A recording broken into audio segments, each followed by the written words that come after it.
We got our Scrabble scores here. Congratulations on your second game win. I won the first game. Very good tiles. Very good tiles. That was fun with Maddie and Keenan. We got to get Maddie on the show sometime. Yeah. She's done some hiking. All right. Okay, there you go. Welcome back to Runner's Garden. It's been a few weeks. So what's new with you? I want to talk about the Nike shoe again. The Nike shoe disaster. Yeah, so I posted this short because anytime, if you buy just any shoe and the bottom of it splits, you're going to be upset. It's right? bad news. Yeah. So, I mean, Nike is this major corporation. My entire life experience with Nike has been bad. Yeah. And I thought I got over it because I was excited about buying this new shoe, the 2-hour marathon shoe. So I get it and I love it at first, but then it cracks on the bottom. Yeah. And my short has about 500 views, but I think there needs to be more eyes on that. That's a major problem. When the bottom of your shoe, let me show you, the bottom of your shoe splits, right? Yeah. You didn't like it to begin with when we did our review of this shoe. It's a $200 shoe. It's expensive. Yeah. Super light. Great, like feeling of propulsion is awesome. That's a whole debate in itself, whether we should, legitimize marathons that are having technological advances help. Yeah. Well, if you're winning money and you're wearing these shoes, I think there's an argument that can be made that, the shoe is helping you. Yeah. Maybe it's giving you an extra reorganized the rules because of this. Yeah. Well, yeah. They made some limits to what does it have to be like now 40 millimeter stack height is the max or something like that. There's some kind of, and there's one carbon plate instead of two in here and whatever. Well, my New Balance, the ones I bought, the Super Calm, they're too high for running in a competition. Right. Yeah. So they would be illegal. That's illegal. Well, I wanted you know about this, but you haven't really inspected this yourself. I saw your short and the money-eating shoe. That's another Nike. That was my wife's. Oh, really? The money-eating shoe was my wife's went completely off. Oh. Did she have the same one as this one? No, it's just an old pair. Oh, that's. And what happens with the eco glue is if you don't use them, it happens to a lot of shoes. Oh, they the deteriorate. entire thing just comes off. This happened recently. We took 3 pairs of her shoes back to Shinglong Sanya to the cobbler. Okay. And of the 3, 2 of them were Nike, and the problems were the entire soles coming off. And this has happened numerous times in the past. Well, how old were those shoes? Yeah, they were fairly old, right? So but these, I bought them in December, and a lot of people say, "Oh, you had them a year already," but I didn't use them that much. We did our marathon, Strawberry Marathon, in February. So I bought them in December, did a few training runs, ran that marathon, and then I just kind of kept them. I have like 10 pairs of shoes in my rotation, right? So I didn't use it very much, and then all of a sudden I looked down and said, "What's that?" And, well, you got to check out my short, but you can see it's split here and here, where the rubber meets the softer, like kind of EVA. What do they call it? P-backs or something for Nike. And I brought a little ruler. I want to see how deep that goes. Okay. What do you think? Do you think I could still run? No. No. What could happen? Well, you could lose the entire back part of the shoe could come off. And you might, depending on how fast you're going, you could fall down. Yeah, I could break an ankle. Remember when you stepped on the shell? Yeah, the shell, and my ankle went like this, right? Like that. Yeah, and that could, if this compromises and it really, breaks all the way off, and I'm on mid-stride, I could break an ankle. You could. And it could happen to either side because we got this side is compromised and this side. Yeah. So I want to see with this ruler how deep it goes. Do you have any idea how many kilometers you've run in this shoe? I could check my Strava and I could put it here. Okay. I would say not even 100. Oh, that's not much. You should be getting for a $200 shoe. Yeah, you should be getting 500 or 600. So I'm gonna still walk in them. At some places. And of course, I'm jamming it in, but not forcefully. We're doing the shoe It's, measuring. it's definitely the split is now half a centimeter plus. There's about 4 millimeters where the measuring starts. So I would say it is almost a centimeter. Almost a centimeter deep on this side, which would be the outer edge. Sad story. Yeah. And this side, almost the same. Have you gone online to see, on YouTube or anything like that, if other people had similar? I haven't found anybody, and it's surprising. So that comes to a point that you made. Yeah. Maybe it's a one-off.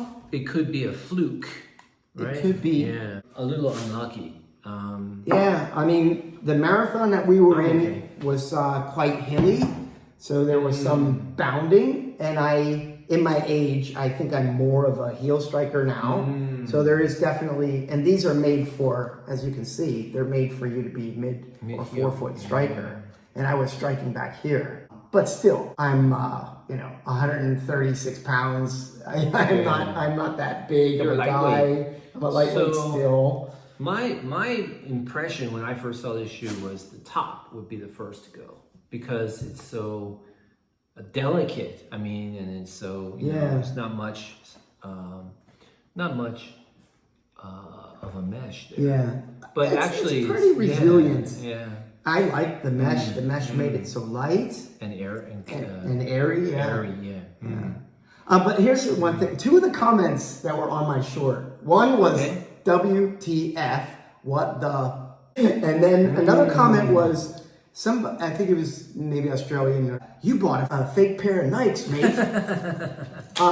Jesse, I want you to look at this shoe and just explain. What would you need to if you were going to copy this shoe? Just think how much of the different technologies you'd have to make. Oh, you mean look at the copy different parts. Yeah. What would you have to do if you were to fake this shoe? No, I don't think it's fake. Why not? Well, you bought it in a department store. That's point first number thing, one. Yeah. And I don't think in a Nike shop in the department store. Yeah. So I don't think they would be getting their products from a fake factory in China. Yeah. Okay, that's for one. Well, secondly, everything else seems to be holding up.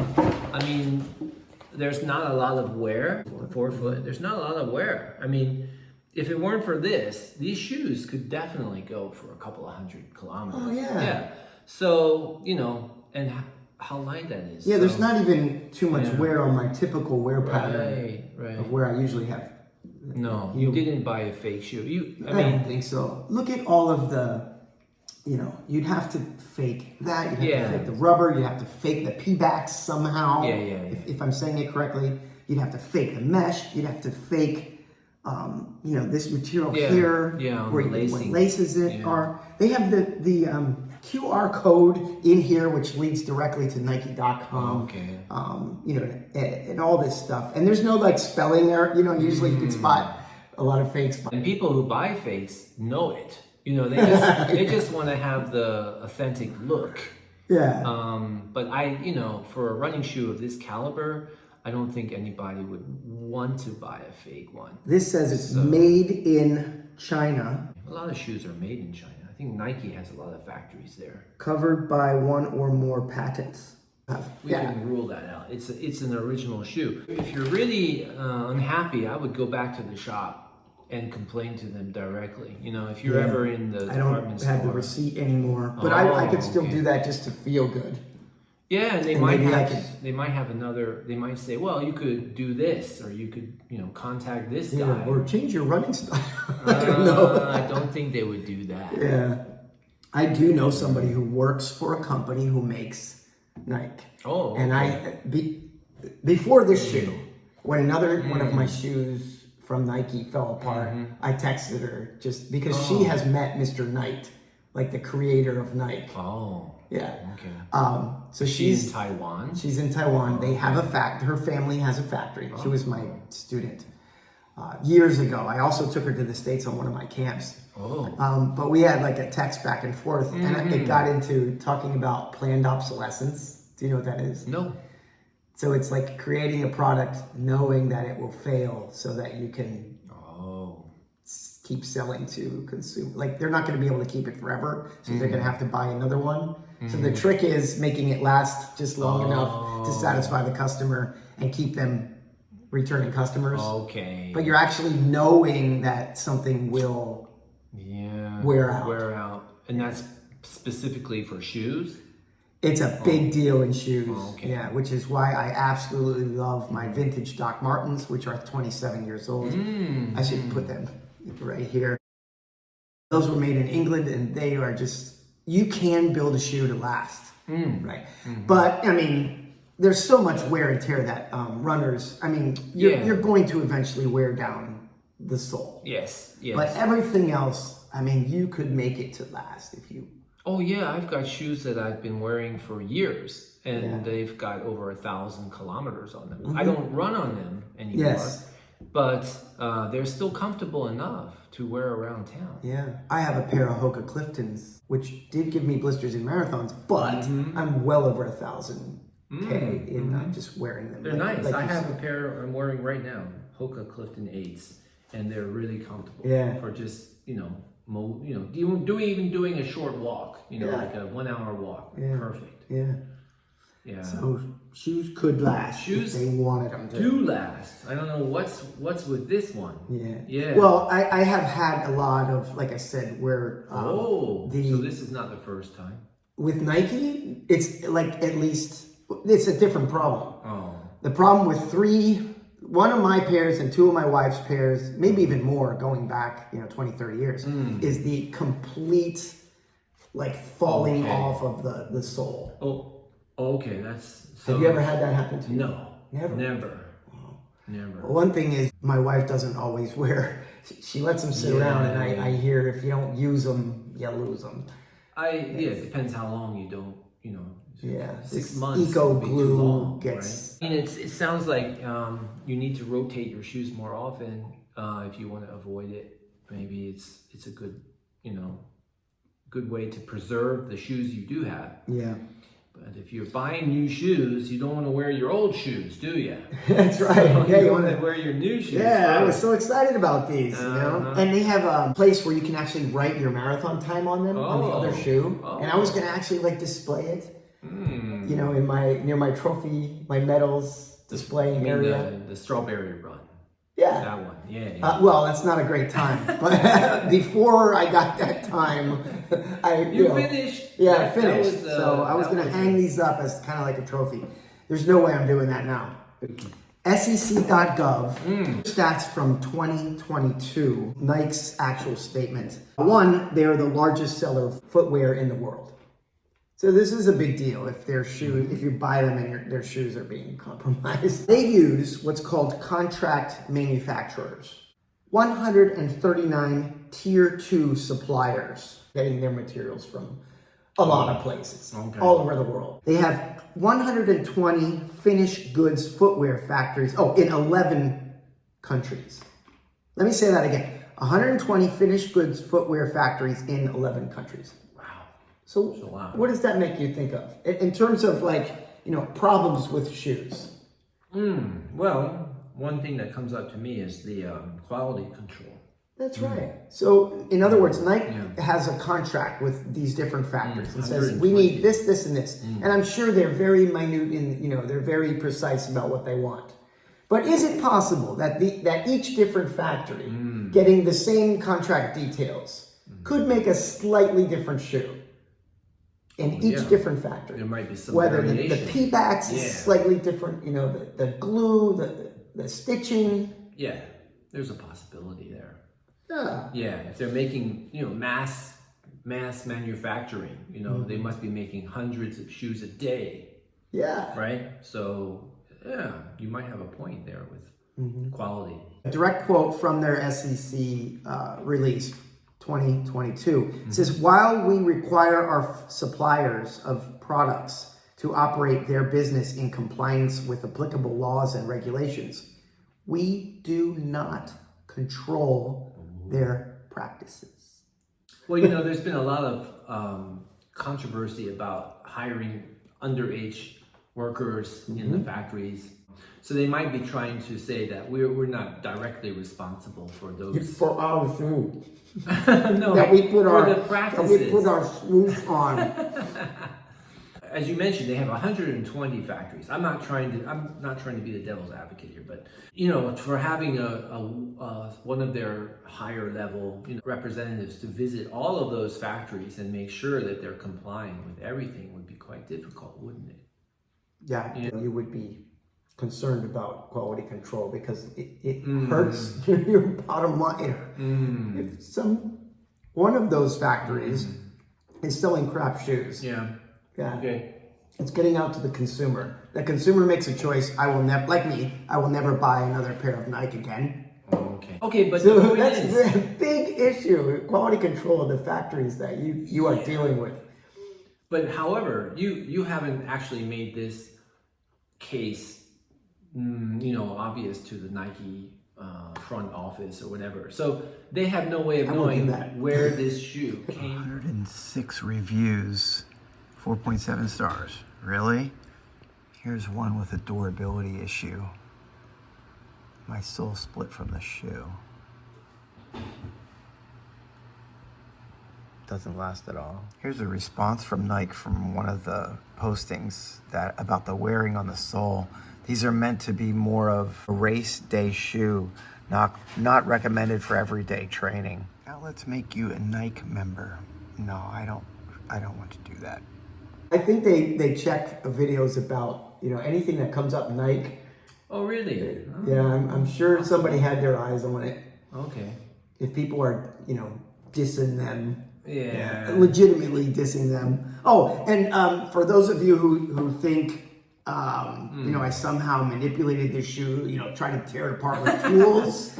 I don't know. I pledge. I put my hand on a Bible. Swear on my mother's grave, I did not do anything other than run. Swear on an Apple phone. Call up a Bible on there. That's quite a quote, that they're basically saying we're not responsible. And here it says, we rely upon contract manufacturers which we do not own or operate. In 2019, do you know about the Zion Williamson case? Haven't heard about it. In college ball, he was in the Nike PG 2.5 shoes. The shoe malfunctioned, like it blew apart. He sprained his knee. Number one, Duke lost the game to UNC. Poor guy. Poor guy, yeah. Which affected because he was being sponsored by them. It affected negotiations. Yes. Oh. This is a big deal. So he was using their shoes, and then the shoes backfired. Yes. Here's another quote. The quality and performance of our product are of the utmost importance. While this is an isolated occurrence, we are working to identify the issue. Isolated occurrence. Yes. And then there's the ex-Nike designer, Tiffany Beers. She says, from my experience, clearly there's a material issue. Oh, who is this? She's an ex-Nike designer. Oh, okay. Yeah. Ex. So she may have some, Well, she sounds like she's defending them. She's defending them? Well, she's saying from my experience, there's clearly a material issue. So she's kind of like saying it's not how we construct the shoe. It's like. Oh, is she responding to that incident? Yes. Or, okay. Yes, she was. She was. She also said you have to look at his running form, like his gait. Right. And I'm misquoting her, but also how big he is, how big of a man. Okay. The weight of the wearer is his playing style. Let's put this in perspective. How many athletes do you think are sponsored by Nike? How many professional athletes? A lot. How many times do you think they have this kind of issue? How many pairs of shoes do you think they go through? They probably change shoes every single game because if they're being sponsored, they're not getting the wear and tear that normal people do. That. They're probably switching them out all the time. Wouldn't you if you're a professional athlete sponsored? Depends how many shoes you're giving me. And let's say like tennis. Okay.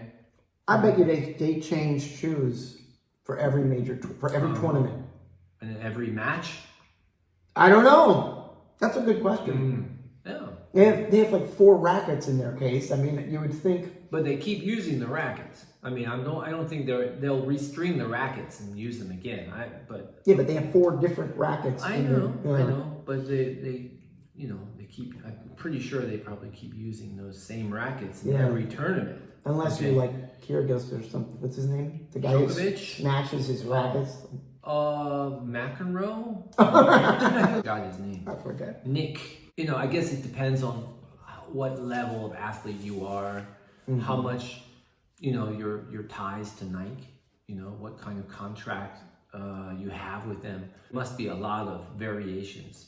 Yeah, I mean, that does sound like some kind of isolated incident. But yeah, even though they're the largest shoe corporation in the world, they are not infallible. Well, here's my 2 cents. I like other shoes better. Okay? I mean, I'm not gonna dish on Nike. I think that they make some good products. I prefer other shoes. I like New Balance, Ultra. You know, I just think for my money, I'm getting a decent shoe that's going to last for a while. You know, even Skechers makes good shoes that can be used for, you know, years after you finish running. You've beaten this horse. Until it's Beating a dead. dead horse. You know, I really thought of taking some kind of tool and cutting right through there to see the carbon plate. Well, but I think somebody has done that before. I'm yeah, sure but not often. Rose Anvil has done that already. But as I said, I can still walk in these without the fear of this completely. You might want to just put a couple pieces of tape on that. Tape. Tape is Down gonna here, maybe. Really, tape is gonna do anything. Well, yeah. As you're walking.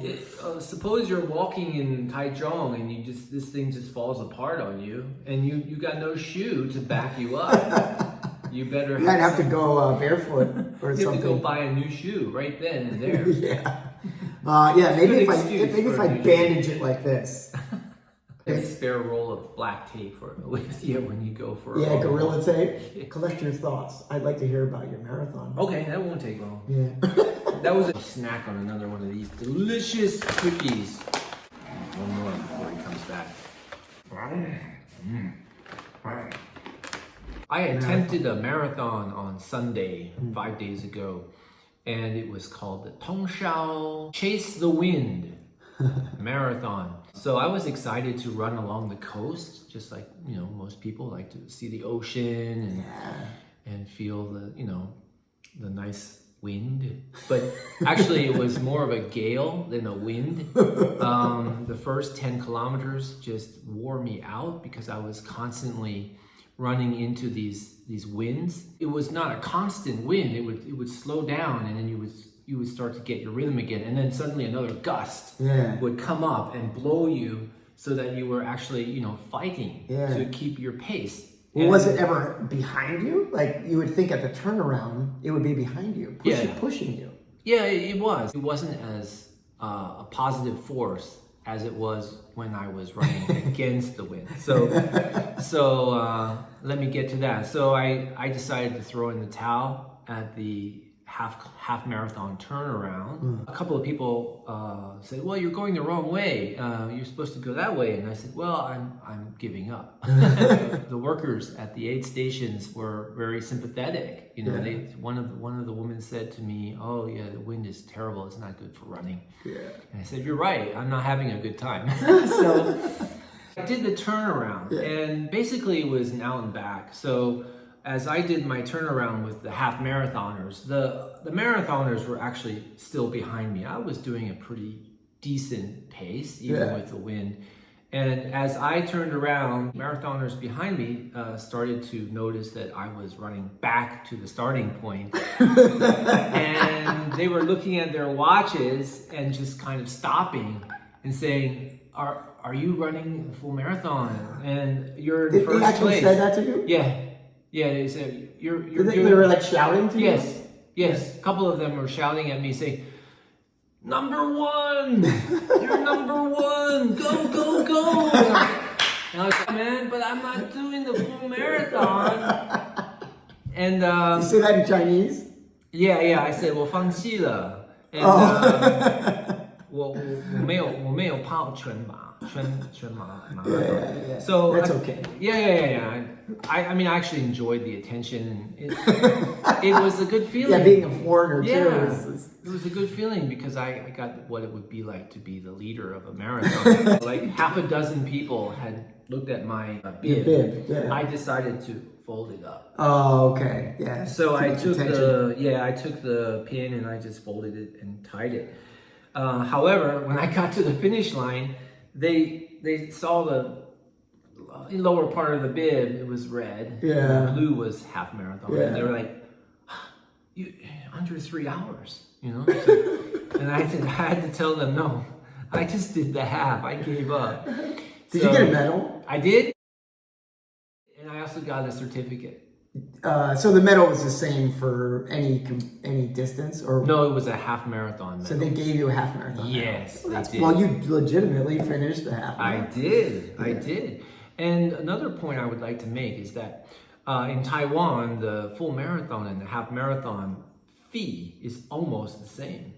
So I think the full marathon was about $35 US, and then the half marathon was like 25 or maybe $28. So you're actually just paying $7 more to run 20 more kilometers. Yeah.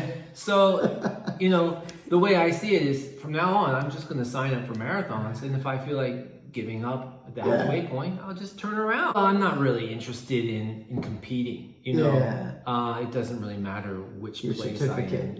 I just want to go out there and have fun and run. Yeah. Yeah. So, yeah. Anyway, I do have a half marathon signed up for in 1 month. Oh. It's in Zhuolan, which is a fruit growing area also in Miaoli. Yeah. Great. You like Miaoli? I like Miaoli a lot. Yeah. Yeah. I was looking at one way out in April around the Zhanghua area, but it seems like on the other side of Bagua. Hot. Yeah, it's probably gonna be hot. I just didn't see anything I felt like traveling to. Okay. I signed up for a full marathon. I should tell you now, the deadline is coming soon. Oh. If you're still interested. How far away is it? It's in Taichung. Okay. Daya. Oh, the Daya one. Okay. Daya. Yeah. Yeah, you've done that one? I might have done. I've seen it again and again. I have to check whether I've done it. Okay. Well, it's March 12th. I'm not interested in really running in April. I think it's too hot. Yeah. But March is I still... saw that one. If there's like a 10K or something. Oh, yeah, I think they have it. Yeah, maybe I would consider that. Yeah, okay. 12th March. Great. Yeah, it's really nice. It's supposed to get much colder in the weekend. Hi. Oh, rain day. Do you know this song? Oh, I know every Beatles song. I didn't know this one. It's not released on an album originally. Okay. It was a single that was released. The only thing I know about it in looking it up was it was the 17th song that hit #1 in the UK and the last one in 1969. And didn't it hit the top of the charts in the States? I don't know about the States. I saw that it was #1 in the UK and it was the last one. Last one for the Beatles. For the Beatles. Oh, yeah. interesting. Do you know anything else about? I know it's about their It's about wedding, John, their honeymoon. And I read that Paul and John wrote and performed it together. Yeah, so The whole Ringo thing. and George were not there. According to what I've read, they weren't even involved in that. Yeah, So there's a funny thing. They said in one of the recordings that Paul McCartney was playing drums, and John Lennon said, "Slow it down, Ringo." He called Paul Ringo. He's called as a Paul. joke. Oh, okay. Yeah. When they were recording that Yeah, song. just I guess he was joking, or Okay. Maybe it was a slip of the tongue. yeah, maybe he's used to saying that to the drummer. I also heard that some conservative U.S. radio stations wouldn't play it. Because of Christ. Right. He says Christ. Yeah, and crucify me. So Yeah, he's liking yeah, it himself to That's right. Christ. Christ, you know it. Easy. Yeah. Okay, here it is. Boom, boom. There is some kind of easy intro. Maybe I can just insert it. You can do it at home and Yeah. splice it in. 1, 2, 3, go.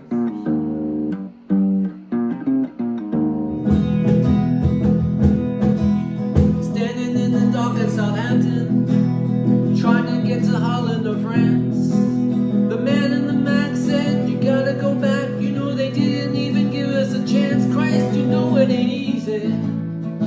You know how hard it can be. The way things are going, they're gonna crucify me. Finally made the plane into Paris, honeymooning down by the sand. Peter Brand called to say, you can make it okay. You can get married to Gibraltar in Spain. Well, it ain't easy. You know how hard it can be. The way things are going, they're gonna crucify me. Drove from Paris to the Amsterdam Hilton, talking in our beds for a week. The newspaper said, say what you're doing in bed. I said, we're only trying to get us some peace. Christ, you know it ain't easy. You know how hard it can be. The way things are going, they're gonna crucify me. Saving up your money for a rainy day, giving all your clothes to charity. Last night the wife said, the boy, when you're dead, you don't take nothing with you but your soul. Ate a lightning trip to Vienna, eating chocolate cake in a bag. The newspaper said, she's gone to his head. They look like just two girls in drag. Christ, you know it ain't easy. You know how hard it can be. The way things are going, you're gonna crucify me. Caught the early plane back to London, 50 acres tied in the sack. The men from the press said, we wish you success. It's good to have the both of you back. Christ, you know it ain't easy. You know how hard it can be.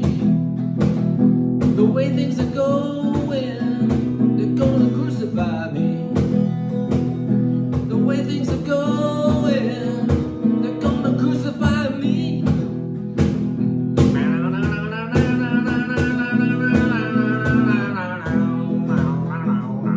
This is a different thing. When the sun comes up down and the moon comes up. Do you know this one? No. Oh, I want to play this next Goo Goo Halloween. Muck. What's Goo Goo Muck? Yeah. Okay. Yeah, it's a really fun, it's almost like a Halloween kind of song. And there's In the Pines. Oh, yeah, we should do that next week. Yeah, it's cool that we're doing these because it allows me to discover new stuff. I don't know why, I guess it just didn't get a lot of radio play. No, this is not one of their standout hits. Yeah. It's not like Hey Jude. Yeah. That's a rap. That's a wrap! All right.